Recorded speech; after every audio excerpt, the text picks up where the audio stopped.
Hello everyone, कैसे हैं आप सब लोग। आज हम करेंगे हमारे 11th एंड 12th जुलाई के इंपॉर्टेंट करंट अफेयर्स। कल संडे था और कल हम लोगों ने किया था अपना वीकली टेस्ट, जिसमें 35 क्वेश्चंस मैं आप लोगों के लिए लेके आता हूं। और जो भी बच्चे हमारे डेली करंट अफेयर्स देख रहे हैं उन लोगों ने सब ने 30+ इसमें स्कोर किया। ये आप लोग जब आने वाले टाइम में एग्जाम्स देंगे तब आपको पता चलेगा कि ये जो सीरीज हम लोगों ने स्टार्ट करी है करंट अफेयर्स की, ये कितनी ज़्यादा हेल्पफुल होगी आप लोगों के लिए। तो जो लोग ये चैनल पहली बार देख रहे हैं, आप इस चैनल को सब्सक्राइब कर लीजिए। अगर आप ये चैनल पहले भी देख चुके हैं, अगर आपने सब्सक्राइब नहीं किया, आप इसको सब्सक्राइब कर लीजिए ताकि आपको ही नोटिफिकेशन जो है वो मिल सके।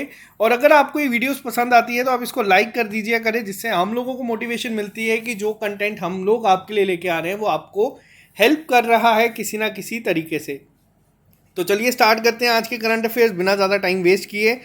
अभी हाल ही में इंडिया ने कौन सी कंट्री के साथ मिलके एक LOE को साइन किया है to revise 2004 rail service agreement. अब सबसे पहली चीज़, LOE है क्या? तो ये है आपका लेटर ऑफ एक्सचेंज। ये किया गया है इंडिया ने नेपाल के साथ 2004 में। जो रेल सर्विस एग्रीमेंट साइन हुआ था इन दोनों के बीच में, इसको वापस से रिवाइज किया गया है। और ये काफ़ी इंपॉर्टेंट है। ये जो है इंक्रीज करेगा एफिशिएंसी और कॉस्ट कम्पिटिटिवनेस को रेल सेक्टर में। तो पहला पॉइंट। दूसरा चीज़, अभी आप लोगों ने देखा है कि वैसे तो नेपाल इंडिया का काफ़ी अच्छा नेबर है, शांति रहती है, बट कुछ टाइम से काफ़ी चीज़ें ख़राब चल रही थी। तो इंडिया अब जिस चीज़ पे काम कर रहा है वो है नेबरहुड फर्स्ट। तो उसके तहत भी ये चीज़ें काफ़ी इंपॉर्टेंट है। ये जो एग्रीमेंट होगा, ये जितनी भी तरह की कार्गो ट्रेन्स ऑपरेट करती हैं ऑथराइज बाय इंडियन रेलवेज, तो ये सब अब नेपाल में भी जा सकती हैं। तो ये काफ़ी इंपॉर्टेंट एक रेल एग्रीमेंट है। तो इसी को आपको याद रखना है, रिवाइज किया गया है। आपसे ये भी पूछा जा सकता है कि ये कब हुआ था। ये 2004 का है। इसी के साथ साथ अब यहाँ पे आपको एक और चीज़ इंपॉर्टेंट बता दूँ, चेयरमैन या फिर अगर हम बात करें CEO कौन है इंडियन रेलवेज के, तो ये हैं सुनीत शर्मा जी। अगर आपसे पूछा जाए पहले कौन थे, तो वो थे आपके VK यादव थे। अब इम्पॉर्टेंट ये क्यों है? क्योंकि ये जो फर्स्ट है, ये ऐसा नहीं कि 90s में थे, ये अभी हाल ही में 2018-19 के बीच में बनाए गए थे पहली बार। तो ये आपको याद रखना है। बात करते हैं नेक्स्ट क्वेश्चन के ऊपर। अभी 16th एनुअल कॉन्फ्रेंस हुई है रोड डेवलपमेंट इन इंडिया को लेके। इसको एड्रेस किसने किया है? तो नाम से भी आप लोग अब ये चीज़ें क्वेश्चंस को गेस कर सकते हैं। रोड डेवलपमेंट पे है, तो रोड हमारे जो मिनिस्टर हैं इस समय, रोड ट्रांसपोर्ट और हाईवे मिनिस्टर नितिन गडकरी जी, उन्होंने किया है। कॉन्स्टिट्यूंसी इनकी नागपुर है। अब यहाँ पे इस जो एनुअल कॉन्फ्रेंस का मेन ऑब्जेक्टिव क्या था? तो मेन ऑब्जेक्टिव यहाँ पे सिर्फ यही था कि स्पेशल फोकस करा जाए एक सब्स्टिट्यूशन लाने के लिए जो कॉस्ट इफेक्टिव हो और पोल्यूशन फ्री हो ऑल्टरनेटिव फ्यूल के रूप में, उसके ऊपर बात की गई। और एक और चीज़ का नाम आपको याद रखना है, वो है आपका ग्रीन हाइड्रोजन। तो इंडिया आज की डेट में ग्रीन हाइड्रोजन पे भी बहुत ज़्यादा काम कर रहा है। इंडिया की कोशिश ये है कि ग्रीन हाइड्रोजन के नाम के साथ इस पे काम करके दुनिया में एक अलग पहचान बनाने का। तभी आपने देखा है कि जितनी भी अभी सबमिट हुई है, क्लाइमेट समिट या जो भी, वहाँ पे इंडिया ने इसी चीज़ को रखा है। तो ये याद रखना है। पहले नितिन गडकरी हमारे MSME मिनिस्टर्स भी थे। मैंने अभी आपको थोड़े दिन पहले सारी लिस्ट दी है। आपको बताना है कि अब हमारे नए MSME मिनिस्टर कौन है। ये आप लोगों के लिए होमवर्क है। तो होमवर्क के क्वेश्चंस आप लोगों को काफ़ी हेल्प करेंगे एग्ज़ाम के लिए। इसी के साथ अमित शाह का नाम आप यहाँ देख रहे हैं। ये हमारे मिनिस्टर ऑफ कोऑपरेशन बनाए गए हैं। ये एक नया मंत्रालय ऐड हुआ है, अभी हाल ही में 4-5 दिन हुए इस मंत्रालय को। तो अमित शाह को इसका भार दिया गया है। निर्मला सीतारमन इस समय फाइनेंस मिनिस्टर हैं। अगर मैं यहाँ पे एक और चीज़ की बात करूँ, मिनिस्टर ऑफ स्टेट कौन है हमारे, अगर रोड ट्रांसपोर्ट हाईवे की बात की जाए तो वो है VK सिंह जी। तो इनका नाम भी आपको याद रखना है। इनकी कॉन्स्टिट्यूंसी कहाँ पे है? वो है गाजियाबाद, UP में। और वहीं फाइनेंस मिनिस्ट्री के पहले मिनिस्टर ऑफ स्टेट्स थे अनुराग सिंह ठाकुर जी।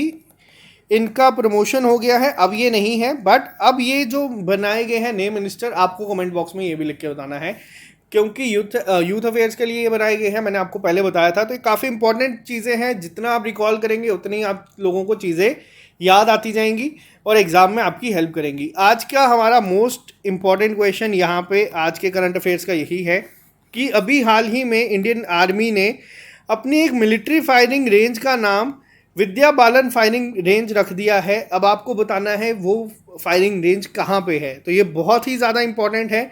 ये किस स्टेट में है या किस यूटी में बनाया गया है, तो वो तो बनाया गया है जम्मू कश्मीर में। अब जम्मू कश्मीर में कहाँ पे बनाया गया है, तो वो बनाया गया है आपका गुलमर्ग में। मोस्ट इंपॉर्टेंट क्वेश्चन है ये आज का। इसी के साथ यहाँ पे आपको बता दूं, गुलमर्ग का एक और नाम है जिसे कहा जाता है मिडो ऑफ फ्लावर्स, क्योंकि यहाँ पे जो वर्ड है गुल, और इसी के साथ एक जगह है जम्मू कश्मीर में जिसका नाम है सोनमर्ग, जिसे कहा जाता है मिडो ऑफ गोल्ड। अब यहाँ पे एक और क्वेश्चन बहुत इंपॉर्टेंट बनता है आपके एग्जाम पॉइंट ऑफ व्यू से। गुलमर्ग में अभी हाल ही में खेल हुए हैं, एक ऑर्गेनाइज करने की बात की गई है। वो विंटर गेम्स कौन से हैं? क्या वो खेलो इंडिया विंटर गेम्स हैं या फिर वो नेशनल विंटर्स गेम है? ये क्वेश्चन थोड़ा सा ट्विस्ट के साथ है, आप लोगों को कमेंट बॉक्स में लिख के बताना है। और इसी के साथ अभी जो JNK में स्कीम्स लॉन्च हुई हैं उनमें एक आती है आपकी हौसला स्कीम, जो विमेन एंटरप्रेन्योर्स के लिए है। सुकून एक डिज़ास्टर मैनेजमेंट की तरफ से टोल फ्री नंबर निकाला गया है जिसका नाम सुकून रखा गया है। तो ये आपकी हेल्प करेगा अगर आप डिप्रेशन से जूझ रहे हैं, जिस भी नंबर चीज़ से जूझ रहे हैं। तो ये नाम आपको याद रखना है, सुकून टोल फ्री नंबर है। बात करते हैं तीसरा, यहाँ पे निकाला गया है बैक टू विलेज, जो कि यूथ के लिए बनाया गया है। 50,000 यूथ को ट्रेनिंग दी जाएगी। और फोर्थ आता है आपका SDGF। तो ये है एक fellowship programme, lieutenant governor sustainable development fellowship है। ये 60,000 रुपये पर मंथ दी जाएगी ग्रेजुएट्स को। तो ये नाम आपको थोड़े से याद रखने पड़ेंगे, एग्जाम पॉइंट ऑफ व्यू से सभी इंपॉर्टेंट है। ये नाम आप लोगों ने पहले सुना है, INS तबार। मैंने आपको बताया है INS तबार न्यूज़ में क्यों था, क्योंकि INS तबार गया था रशियन नेवल डे सेलिब्रेट करने, इंडिया की तरफ से गया था पार्टिसिपेट करने। लेकिन हाल ही में INS तबार ने पार्टिसिपेट किया है मैरीटाइम पार्टनरशिप एक्सरसाइज में इटली के साथ, इटालियन नेवी के साथ टायरेनियन सी में। अब क्वेश्चन यहाँ पे आपको याद रखना है, इटली के साथ, जापान के साथ और इंडिया ने मिलके अभी हाल ही में एक ट्राइलेटरल एक्सरसाइज भी कंडक्ट करवाई थी। तो ये बहुत इंपॉर्टेंट है आप लोगों के लिए। अगर हम इंडियन नेवी की बात करें तो इस समय चीफ ऑफ नेवल स्टाफ कौन है, तो वो हैं आपके एडमिरल करमबीर सिंह जी। तो ये नाम आपको याद रखने हैं, ये एग्जाम में आपसे ज़रूर पूछा जाएगा। अगर हम बात करें चीफ ऑफ आर्मी स्टाफ के कौन हैं, तो वो हैं आपके मनोज मुकुंद नरवाना जी। तो ये नाम आपको याद रखने हैं, एग्जाम में किसी भी तरीके से पूछा जा सकता है आप लोगों से। बात करते हैं नेक्स्ट क्वेश्चन के ऊपर। अभी हाल ही में first of its kind action group to improve handling of mobility aids, तो ये क्या है, तो ये किसने शुरू किया है, आपसे एग्जाम में पूछा जा सकता है। अभी हाल ही में इसको लॉन्च किया गया है IATA के द्वारा। अब ये IATA है क्या, तो ये है इंटरनेशनल एयर ट्रांसपोर्ट एसोसिएशन। इन्होंने ये स्टार्ट किया है जिसके तहत अगर कोई इंसान जाता है जो चल फिर नहीं सकता, तो उनके लिए स्पेशल एक अगर हम बात करें ग्रुप बनाया गया है जो safe and secure transport of mobility aid provide करेगा, जिसमें आपके क्रचिस आ जाते हैं, वॉकर्स आ जाते हैं, व्हील चेयर आ जाते हैं। ऑब्जेक्टिव ये है कि जो भी इक्विपमेंट्स की ज़रूरत होगी ट्रैवलर को विद जिनको भी डिसेबिलिटीज़ हैं कोई, तो उनकी हेल्प के लिए बनाया गया है। तो अच्छा है, आप लोगों को याद रखना है IATA ने इसको शुरू किया है। IATA के हेड ऑफिस कहाँ पे है, ये बहुत बार एग्जाम में पूछा जाता है। इंटरनेशनल एयर ट्रांसपोर्ट एसोसिएशन का हेड ऑफिस कहाँ पे है, तो ये है आपका मॉन्ट्रियल कनाडा में। ये इसको आप लोग याद रखिएगा, एग्जाम में बहुत बार पूछा गया है। बात करते हैं नेक्स्ट क्वेश्चन के ऊपर। अभी हाल ही में फाइनेंस मिनिस्ट्री ने स्क्रैप करी है कौन सी पोस्ट, LIC में। अभी हम लोगों ने देखा था कि चेयरमैन बनाए गए थे जो MR कुमार हैं, उन्हें चेयरमैन का रैंक वापस से एक्सटेंशन मिला था। बट अब LIC में चेयरमैन रैंक हटा के MD और CEO बनाए जाएंगे। सेम MD CEO की पोस्ट हटा होगी अब किसकी जगह, चेयरमैन की पोस्ट की जगह। तो ये भी आपको याद रखना है। ऐसा क्यों हुआ है, क्योंकि अभी थोड़े टाइम पहले गाइडलाइंस आई थी गवर्नमेंट की तरफ से कि चेयरमैन नहीं होंगे और MD CEO अलग अलग पोस्ट बनाने की बात भी कही गई थी। तो आपको सिर्फ यही याद रखना है, LIC में भी ये चीज़ होगी। LIC का भी हाल ही में आईपीओ भी लॉन्च होगा। आईपीओ होता है आपका इनिशियल पब्लिक ऑफरिंग्स। तो ये भी वर्ड का ध्यान देना, कई बार आपसे एग्जाम में डायरेक्ट पूछा जाता है कि आईपीओ की फुल फॉर्म क्या है। तो ये आप लोगों के एग्जाम पॉइंट ऑफ व्यू से काफ़ी इंपॉर्टेंट है। बात करते हैं नेक्स्ट क्वेश्चन के ऊपर। अभी हाल ही में कौन सा बैंक ने अनाउंस किया है इसकी पहली transaction in SOFR linked derivatives. अब ये क्वेश्चन बहुत इंपॉर्टेंट हो जाता है, दो तरीके से एग्जाम में क्वेश्चन देखने को मिलेगा। अब एग्जाम जो लोग IBPS RBI के एग्जाम देते हैं वहाँ पे क्वेश्चन पूछा जाता है कई बार LIBOR क्या होता है, कई बार पूछा जाता है LIBOR SOFR SONIA। तो मैं थोड़ा सा यहाँ पे आपको एक्सप्लेन करूँगा, ज़्यादा नहीं करूँगा। पहले तो आपको बता दूँ इसका आंसर है एक्सिस बैंक। एक्सिस बैंक ने किया है, इन्होंने एक अभी हाल ही में बैंकिंग सॉल्यूशन भी निकाले हैं जिसका नाम है पावर सॉल्यूट। डिफेंस सेक्टर के लिए ये निकाला था। अब ये जो वर्ड आप देख रहे हैं SOFR क्या है, तो ये है आपका सिक्योर्ड ओवरनाइट फाइनेंसिंग रेट। आज से पहले जिस रेट पे काम होता था वो था LIBOR, लेकिन कहा जा रहा है कि 2021 के बाद ये नहीं होगा। LIBOR की फुल फॉर्म भी बहुत बार पूछी गई है एग्जाम में, तो ये है आपका London inter bank offered rate. और ये जो आप तीसरा नाम देख रहे हैं यहाँ पे सोनिया, इसकी भी एक फुल फॉर्म है, आपको ये भी याद रखनी है अगर आपसे एग्जाम में पूछी जाए तो। ये भी मैं आपको बता देता हूँ, सोनिया की है फुल फॉर्म स्टर्लिंग। मैं लिख देता हूँ यहाँ पे, आप लोग इसको नोट कर लीजिएगा। कई बार जो बैंकिंग एग्जाम के लिए लोग प्रिपेयर करें आपको देखने को मिलता है overnight inter bank average rate. तो ये कई बार देखने को मिलता है। एक्सिस बैंक ने इसको स्टार्ट किया, मैं ज़्यादा डिटेल में नहीं जाऊँगा क्योंकि आपको बस नाम याद रखना। अगर आपसे पूछा जाए कौन सा ऐसा बैंक है जिसने SOFR में किया है तो वो है एक्सिस बैंक। बात करते हैं नेक्स्ट क्वेश्चन के ऊपर। कौन बना है 4th largest crude oil supplier to India in 2020? ये क्वेश्चन भी बहुत इंपॉर्टेंट है, आपको तीनों चीज़ों को याद रखना है यहाँ पे। पहले तो आपको बता दूं कि 4th कौन है, तो वो है USA। अब यहाँ पे आप लोगों ने देखा होगा कि जितना भी ऑयल है वो या तो आपको इराक, सऊदी अरेबिया या फिर UAE इन जगह पे देखने को मिलता है। फिर USA यहाँ पे कहाँ से आया, तो मैं आपको ये सारा थोड़ा सा टाइम लूँगा आपका, सारा यहाँ पे बताऊँगा। इंडिया में हाईएस्ट आता है इराक से, सेकंड हाईएस्ट आता है UAE से, सऊदी अरेबिया से थर्ड हाईएस्ट आता है UAE से। बट USA अभी हाल ही में 4th largest crude oil supplier बन गया है इंडिया का। तो ये कैसे हुआ है? अभी आप लोगों ने देखा होगा इजराइल में जो भी आप लोगों ने चीज़ें देखी हैं, इजराइल की अगर हम बात करें, इजराइल फ़लस्तीन जितनी भी जगहें हैं यहाँ पे, ये मेन जो कोशिश चल रही है ये USA की तरफ से हमेशा चलती है कि वहाँ के एरियाज़ में कभी शांति नहीं हो। वहाँ शांति नहीं होगी, USA अपने हथियार सप्लाई करता है, वहाँ से पैसा कमाता है, वहाँ से जो क्रूड ऑयल पे ये सारे के सारे कंट्रीज़, मिडल ईस्ट हमारा सर्वाइव करता है, वहाँ से कोशिश की जाती है हर बार। USA के पास आज की डेट में इतना ज़्यादा स्टॉक है कि उनको इनकी ज़रूरत भी नहीं है।